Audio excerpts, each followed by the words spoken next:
నాకు ఈ వద్దు మమ్మీ, సింపుల్గా స్వీట్ ఏమైనా చేయొచ్చు కదా, తినాలనిపిస్తుంది. సరేలే, స్వీట్ చేస్తానుండు. కేవలం 2 ఇంగ్రీడియంట్స్తోనే శనగపిండి పంచదారతో లడ్డు ప్రిపేర్ చేస్తున్నాను, చూసేయండి. 1 కప్పు శనగపిండిని పచ్చివాసన పోయేంత వరకు ఫ్రై చేసుకొని అదే కప్పుతో సగం వరకు నెయ్యి వేసుకొని 2 నిమిషాల పాటు కలుపుకుంటూ ఫ్రై చేసుకోవాలి. నెయ్యి వేసుకున్న తర్వాత మనం కలుపుకుంటూ ఫ్రై చేసుకున్న విధానం పైనే లడ్డు టేస్ట్ అనేది డిపెండ్ అయి ఉంటుంది. శనగపిండి నెయ్యి తీసుకున్న అదే కప్పుతో పంచదార కూడా తీసుకొని 3 ఇలాచి వేసుకుని మెత్తటి పౌడర్లా చేసుకుని ఆ పౌడర్ని కూడా ఇందులో వేసేయాలి. మొత్తం కలిసేలా 2 నిమిషాల పాటు మళ్ళీ కలుపుకొని పిండి ముద్ద కాస్త గట్టిపడిన తర్వాత మనకి నచ్చిన షేప్లో లడ్డూస్ చుట్టేసుకుంటే సరిపోతుంది. కేవలం 2 ఇంగ్రీడియంట్స్తోనే 10 నిమిషాల్లో రెడీ అయిపోయి సింపుల్ లడ్డు మీరు కూడా ఒకసారి ట్రై చేసి ఎలా వచ్చిందో నాకు కామెంట్లో చెప్పేయండి.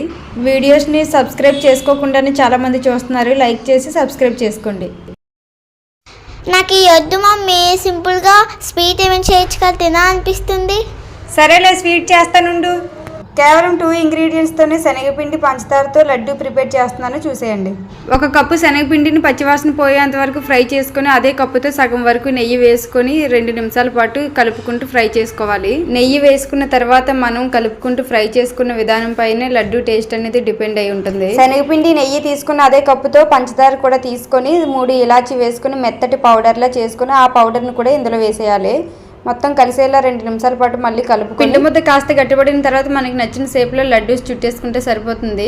కేవలం 2 ఇంగ్రీడియంట్స్తోనే 10 నిమిషాల్లో రెడీ అయిపోయి సింపుల్ లడ్డు మీరు కూడా ఒకసారి ట్రై చేసి ఎలా వచ్చిందో నాకు కామెంట్లో చెప్పేయండి. వీడియోస్ని సబ్స్క్రైబ్ చేసుకోకుండానే చాలామంది చూస్తున్నారు, లైక్ చేసి సబ్స్క్రైబ్ చేసుకోండి.